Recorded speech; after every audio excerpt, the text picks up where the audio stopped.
Esta realidad es de los Draco, es de los reptiles. En ella podemos crear cosas con tecnologías espirituales como el doble cuántico, pero realmente lo que nos importa como buscadores es lo que hay fuera de esta realidad de control. Quiero en esta semana, hoy que es jueves de esta Semana Santa que se celebra acá, pues en el planeta Tierra, quiero leer un texto y así lo haré jueves, viernes, sábado hasta domingo, un texto cada día mm, de una historia que me gusta mucho, que es este libro, que es Caballo de Troya. En particular voy a leer de uno de los libros que más me gusta, que es Caballo de Troya 9, Caná, del Milagro de Caná. A los que nunca han leído Caballo de Troya, les aconsejo leerlo. Y para hoy jueves voy a leer algo de esta historia que se la resumo. Son de dos militares estadounidenses que regresaron al tiempo, en el tiempo a la época de Jesús. Eso fue en el año 73-75 de una operación que se llamó Caballo de Troya. Y esos dos militares que eran pues no creyentes totalmente, nada sesgados con ese mensaje religioso porque era la condición para hacer ese viaje, regresan a la época de Jesús. Uno de ellos, el principal, mayor, que no era su nombre, pero le dicen Jasón, y quien permanecía en la nave con la que hicieron la inversión en el tiempo se llamaba Eliseo. Entonces ustedes van a oír hablar de Jasón y Eliseo. Jasón, que era el principal, el que tenía como misión estar al lado de Jesús, su crucifixión, y dar una versión nueva de lo que vio durante esta operación de Caballo de Troya. Basado en ese regreso en el tiempo a la época de Jesús, JJ Benítez hizo 12 libros. Este es el noveno. Después viene el Día del Relámpago, que es el décimo, el Diario del Liceo, que es el 11, y el 12, que es el último número de la serie Caballo de Troya, que terminó el año pasado y que ya con esa JJ Benítez dio por cerrado. Entonces los libros son excelentes. Yo voy a leer un pedazo de Caballo de Troya 9 para hoy jueves, que va contando una historia que sucedió del 1 de enero al 27 de octubre del año 27. Ya Jesús muere en el año 33, entonces faltaba tiempo, pero ya estaba comenzando, ya había sido bautizado, o sea, en nuestro lenguaje ya había habido un walk-in, ese espíritu que venía en el cuerpo preparándolo para lo que venía, había dado paso en esa ceremonia en un afluente del río Jordán, no en el río Jordán, a ese bautismo entre comillas, donde ese espíritu más evolucionado, que era el que venía a traer el mensaje de lo que era el hombre, el ser humano, el poder interior, entró en ese cuerpo para hacer los últimos años del ministerio de ese avatar Jesús. Cada cierto número de años en esta Matrix llega un avatar a traer un mensaje que lastimosamente es tergiversado por las iglesias y religiones del planeta, pero que es un mensaje de despertar el poder interior. Voy a leer lo que escribe Jason, lo que publican en este Caballo de Troya 9, y dice: del 1 de enero al 27 de octubre. Fue sorprendente. Aquel sábado 11 de enero del año 27, la luna salió a las 17 horas, 6 minutos y 52 segundos de un supuesto tiempo universal. Fue una luna llena, preciosa y enorme. Se situó en primera línea como si supiera lo que iba a suceder. Quien esto escribe se había retirado del palomar. La noche se posó sobre el lago y todos dijimos adiós a los afanes y desvelos. Pues bien, en ello estaba contemplando la luna cuando apareció sobre la vertical del caserón. De no haber sido por la extraña forma y por la fuerte luminosidad, lo más probable es que lo hubiera confundido con una de las estrellas. Permanecí absorto y desconcertado una vez más. Las había contemplado en diferentes oportunidades, pero siempre era como una primera vez. Pulsaba con una misteriosa cadencia. Era una luz blanca romboidal con un tamaño considerable, prácticamente la mitad de la luna llena. No lograba acostumbrarme. ¿Qué era aquello? Las luces se presentaban siempre poco antes de que sucediera algo notable y siempre relacionado con el Hijo del Hombre. El rombo hizo estacionar durante 3 o 4 minutos, un tiempo más que suficiente para descartar cualquier explicación racional. Bueno, una luna que es como un rombo, claramente nos muestra que era más bien como un tipo de nave espacial, ¿no? Que estaba iluminando, pero la gente de la época atribuía esto a la luna. ¿Fue entonces cuando oí aquella voz en mi cabeza? ¿O fueron imaginaciones mías? La voz o lo que fuera repitió varias veces. Flaco, sentí un escalofrío. Hacía mucho que no me llamaban así. Era el apodo cariñoso que utilizaba mi abuelo, el cazador de patos. Yo, entonces, para la familia, era pura calderilla. No servía para nada, eso decían. Eso significaba claco, menos que un centavo. Quien esto escribe podía tener 9 o 10 años. Después la luz se extinguió, mejor dicho, se apagó, al igual que una bombilla. No volví a verla. Permaneció un buen rato pendiente del cielo, fue inútil, la luz no regresó. Al siguiente día, 12 de enero, recuerden que estamos en el año 27, domingo, a eso de la hora quinta, 11 de la mañana, recién llegado del jam, el maestro reunió a los 12 e hizo un gesto para que me uniera a ellos. Sal se quedó en el caserón. Sal, con Z, era un un perro que tenía Jesús, que se la pasaba con él en esa época. Era una mascota de Jesús. Nadie sabía dónde nos encaminábamos. Desembarcamos en Naún y en silencio dejamos atrás la población dirigiéndonos hacia el oeste. Al poco ascendíamos por una colina bien conocida por este explorador. Se trataba del promontorio existente al noroeste de Nahún, en el que aterrizó la cuna tras el segundo salto. La cuna es la nave donde ellos viajaron y retrocedieron en el tiempo. Esa nave hizo un ascendente en ese año 73, como a 500 o a 1000 metros. Después hizo una inversión en el espacio-tiempo a la época de Jesús. Eso fue en Jerusalén. Se utilizó una táctica para en esa época llegar a Jerusalén diciendo que tenían un programa de vigilancia secreto, subieron la cuna, que era una nave, hicieron la inversión en el tiempo y la misma nave en el mismo lugar bajó pues a la Jerusalén antigua y se llamaba la cuna. Dice, allí permanecimos un tiempo y allí tuvimos ocasión de llevar a cabo un trascendental análisis del cuerpo glorioso del Galileo. En aquel lugar sostuvimos igualmente una importante conversación con el resucitado. El cielo se nubló de repente y empezó a soplar el viento, procedía del oeste, llegó fuerte y silbante. Los discípulos hacían comentarios, pero como digo, nadie conocía las intenciones del maestro. ¿Por qué caminábamos por aquella colina? El tiempo parecía inseguro, quizá lloviese. Felipe era el que más renegaba. No llevábamos comida ni agua, ni tampoco los capotes con los que cubrirnos en caso de lluvia. Pero el Galileo sabía. Siguió ascendiendo en cabeza. Dejamos atrás el circo rocoso y la cripta funeraria de tan amargos recuerdos y continuamos hacia la cima. Una gran mancha de flores violetas nos salió al encuentro. Y hacia las 13 horas alcanzamos la cumbre. Bartolomé respiraba con dificultad. Jesús dejó que sus hombres se recuperasen. A nuestros pies el lago se había vuelto oscuro y rizado. Algunas velas buscaban la costa con cierta precipitación. Aquello podía terminar en borrasca. Y el maestro solicitó que los discípulos se sentaran en la hierba. Formaron un círculo en torno a él. Yo permanecí en pie por detrás del citado círculo. A corta distancia, curioso, vi asomar entre las flores a la familia de nódulos balsáticos. Hacía mucho que no pisaba el lugar. A 400 metros hacia el sur se llaman las lajas calcáreas sobre las que se posó la nave.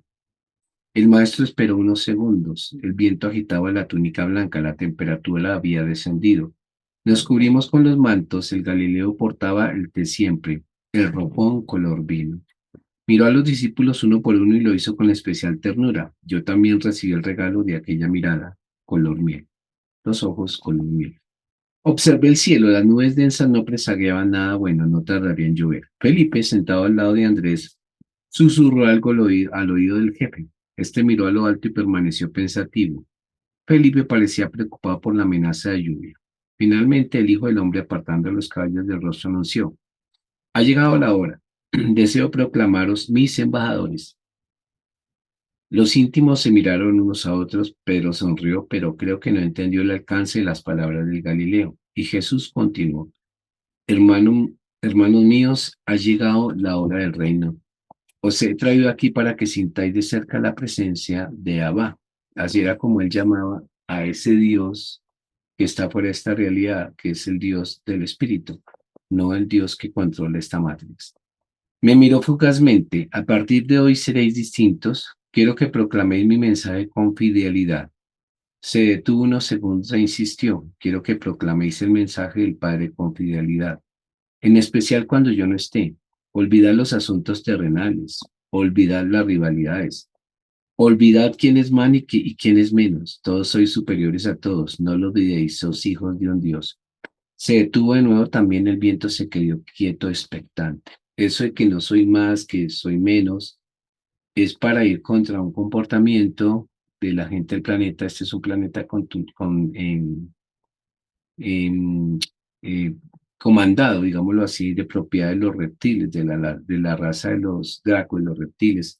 Esa raza tiene muchas castas y conservan mucho la idea de que son una casta muy pura, de que no se pueden mezclar y tienen jerarquías, o sea, quién es más que quién, yo gano más que tú, soy mejor que tú. Entonces, cuando uno está en ese movimiento, yo soy mejor, soy peor, tú eres más, tú eres menos, yo gano, tú pierdes, es un comportamiento puramente reptiliano, que es de los que controlan el planeta. Por eso él dice: olvidad quién es más y quién es menos, todos sois superiores a todos, un poco para sacar a la gente de ese enfoque en el control reptiliano y que vayan compartiendo esa misma manera de ser controlados. Se detuvo de nuevo, también el viento se quedó quieto, expectante. Sois inmortales por expreso deseo de Abba. Ojo, sois inmortales por expreso deseo de Abba. Sois inmortales, hagáis lo que hagáis y penséis lo que penséis. Los discípulos le miraban incrédulos. Olvidad prohibiciones, olvidad dogmas, olvidad la política. Y eso dijo el maestro. Por encima de todo, somos inmortales. No importa lo que hagas o lo que dejes de hacer, eres inmortales.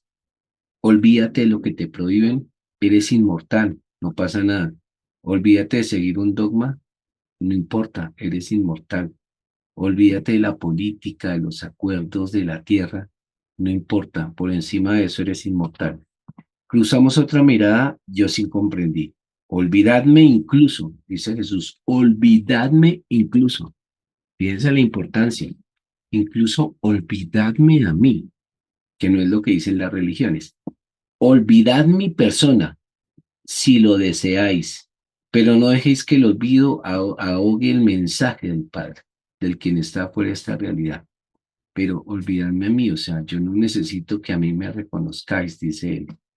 Pedro y Juan Zebedeo protestaron por lo bajo. Nunca te olvidaremos, maestro. Efectivamente, no entendieron al Galileo. Los discípulos no entendían, nunca entendieron. ¿Y cuál es el mensaje? Jesús lo había repetido decenas de veces, pero volvió sobre ello. El Padre no es lo que dicen, sois sus hijos, sois inmortales por naturaleza, sois hermanos. Hay una esperanza, a eso he venido, despertar a los dormidos, hablar de la inmortalidad a los que sufren la oscuridad de la ignorancia, liberad a los oprimidos de espíritu no de alma. ¿Sí? Ustedes saben la diferencia de espíritu y alma. Cargar los corazones de alegría, respetad todas las opiniones, no vendáis. El rostro de Jesús se iluminó. Este reino invisible y al lado del que os hablo es el reino que añora la humanidad desde siempre y para siempre. En verdad os digo que ese reino llegará.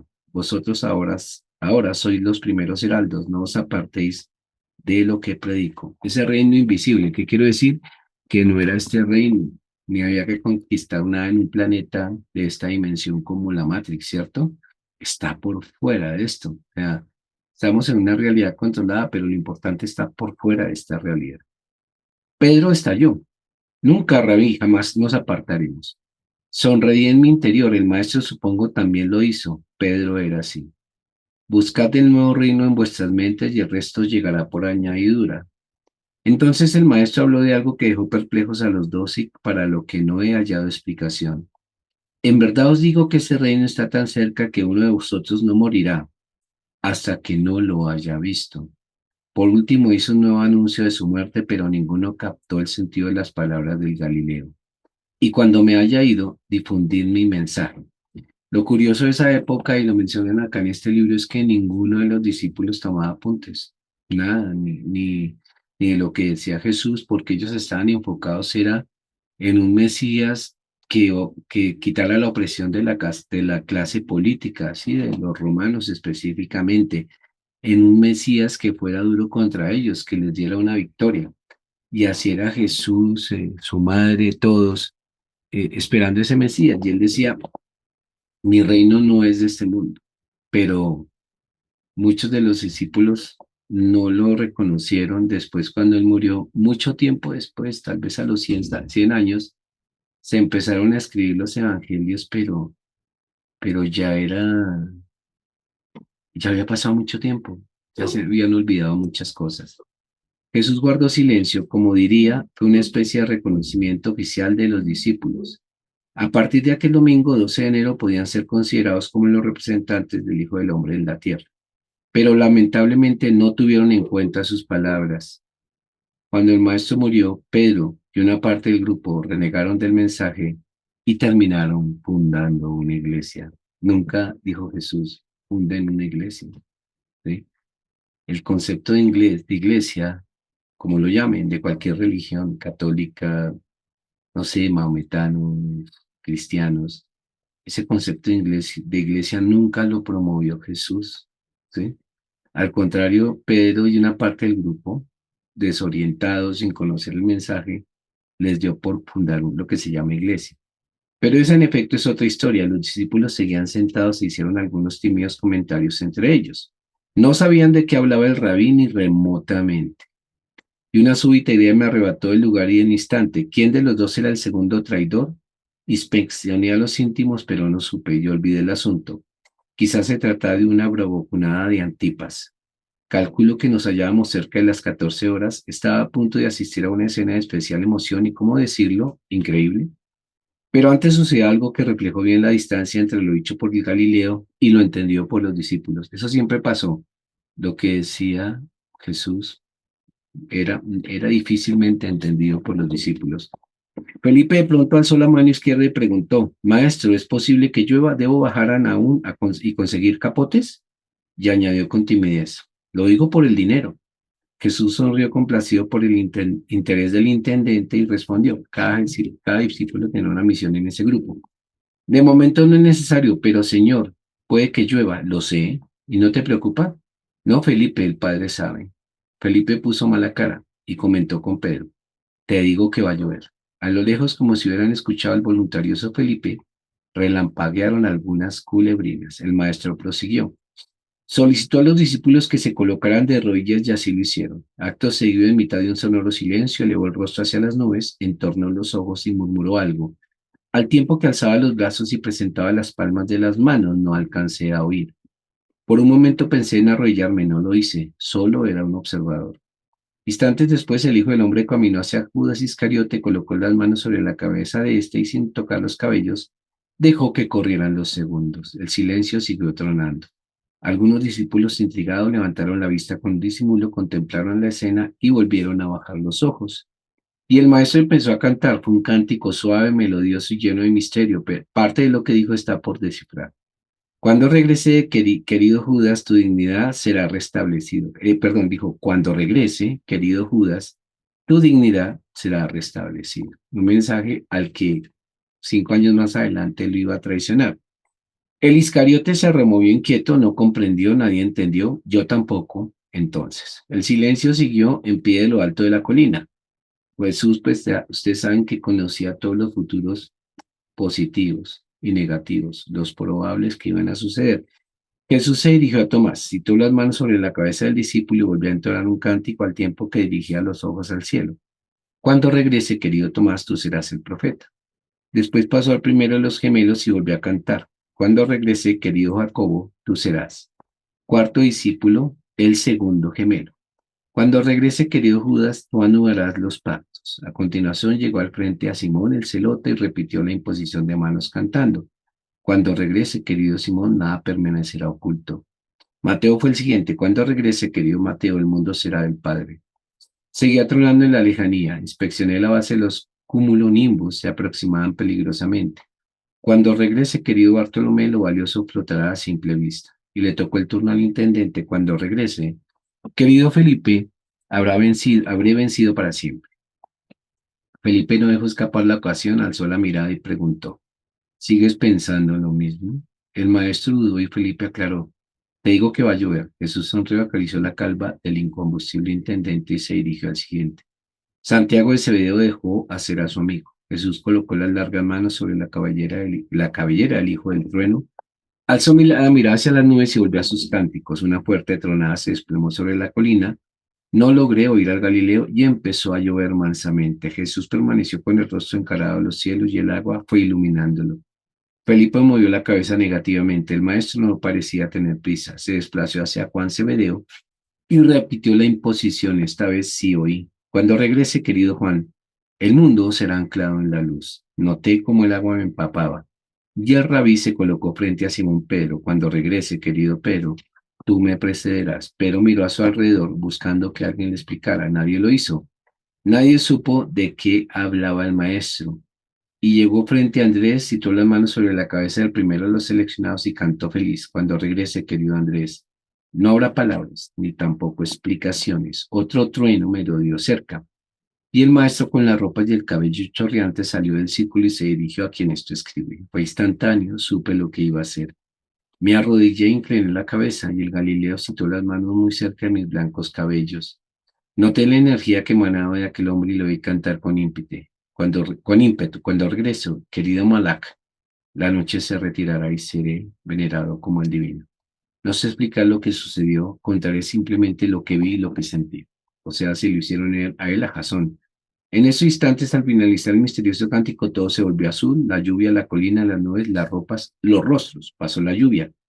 Pudo durar 5 segundos, todo era azul. Dejé de oír los truenos, dejé de oír el viento y el ruido de la lluvia, y experimenté una indescriptible sensación de paz y de ingravidez. Todo parecía flotar a mi alrededor, empezando por mí mismo y por mis propios pensamientos. Después lo supe. Todos vieron la luz azul y todos tuvieron la misma sensación de paz, y recordé las palabras del Hijo del Hombre. Os he traído aquí para que sintáis de cerca la presencia de Abba. Mensaje recibido. Instantes después, como digo, el azul desapareció, dejó de llover. Los discípulos se miraron desconcertados, las ropas estaban secas. ¿Cómo era posible? Y todos se abrazaron, nadie sabía qué había ocurrido, pero se sentía bien, empezando atónito por este explorador. Quizá fueran las 3 de la tarde, pero qué importaba el tiempo. Era la segunda vez que el maestro imponía sus manos sobre la cabeza de quien esto escribe. La primera tuvo lugar en el Monte Hermón en agosto del año 25. En aquella oportunidad, como se recordará, Eliseo me acompañaba. Recuerdo las palabras de Jesús: Padre, ellos son los primeros, protégelos, guíalos, dales tu bendición. Se equivocó el Galileo. Eliseo obviamente no era trigo limpio. No, el maestro nunca se equivocaba, él sabía. Pero no me adelantaría a los acontecimientos. El Hijo del Hombre dejó que los discípulos se tranquilizaran. Las nubes se retiraron, digo yo que asombradas, y la luz se dejó caer atentísima sobre la colina. Todas las criaturas, flores, aves, rocas, insectos, hierba, asomaron las cabezas sorprendidas. El lago incluso se cargó de reflejos como si supieran lo ocurrido. No cabe duda, todo estuvo minuciosamente diseñado. Los íntimos se sentaron de nuevo. Felipe era uno de los más confusos y el maestro habló así. O sea, en ese momento hay una conexión especial con el espíritu. Llega la lluvia como una especie de rito de limpieza. Después pasa la lluvia, aparece ese cielo azul. En los libros de JJ Benítez a ese poder del Dios que está fuera de esta realidad lo llaman el Padre Azul, porque siempre se manifestaba como un ambiente totalmente azul e incluso el cielo. Y el maestro habló así: ahora amigos míos ya no sois como los demás, ahora sois embajadores de un reino invisible y alado. Debéis comportaros como tales, soy como esos seres maravillosos que conocen la gloria del Padre y sin embargo renuncian a ella y acuden en auxilio de las criaturas del tiempo y del espacio. Mira, sois como, dice, esos seres maravillosos que conocen la gloria del Padre y sin embargo renuncian a ella.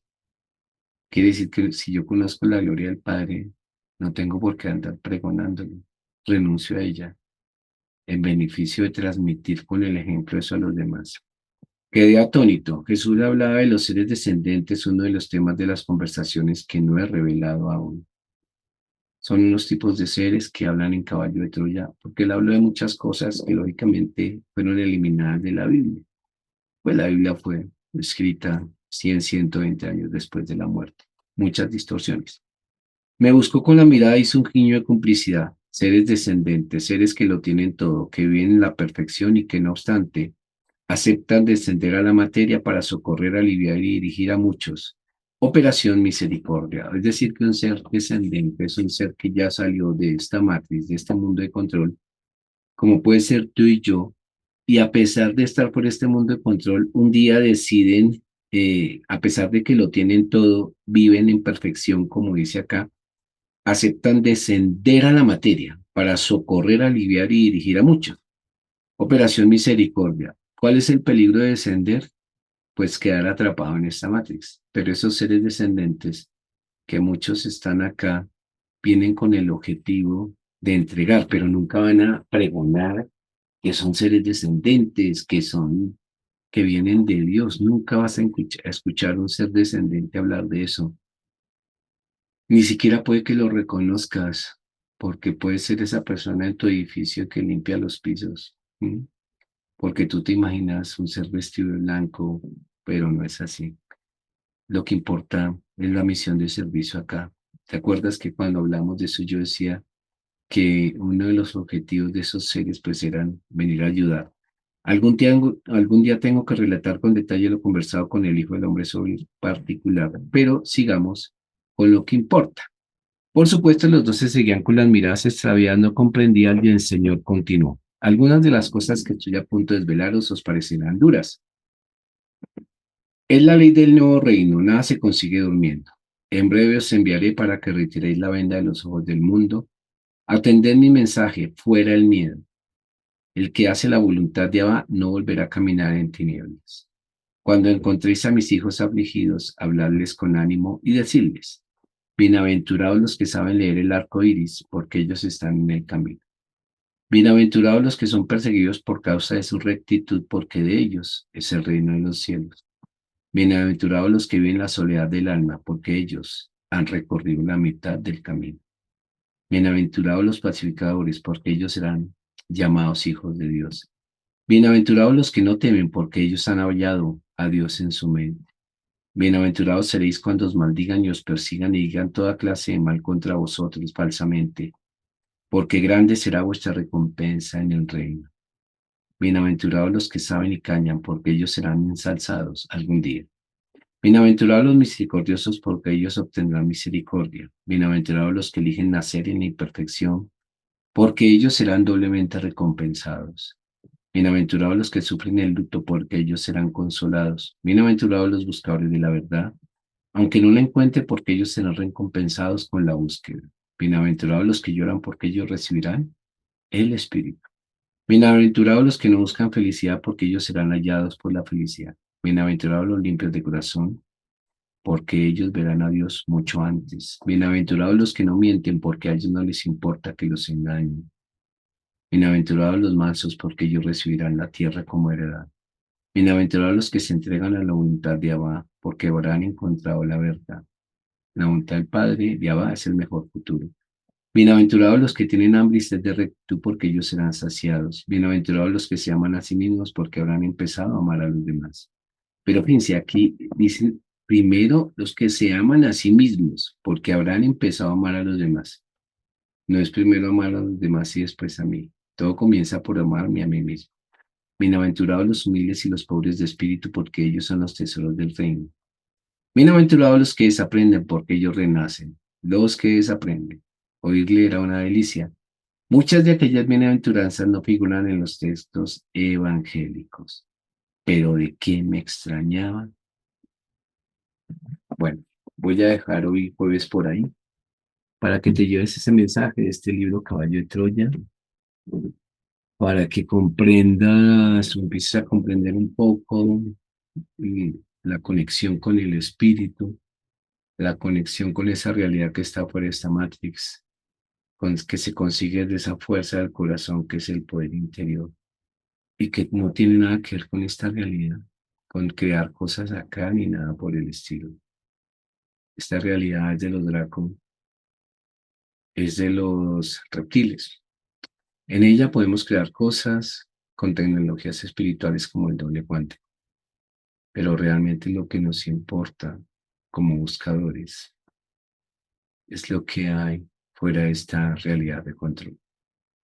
Bueno, un abrazo para ti, que sigas descansando o paseando, lo que sea, no importa, todo está bien, nada es pecado, todo es perfecto. Recuerda eso siempre.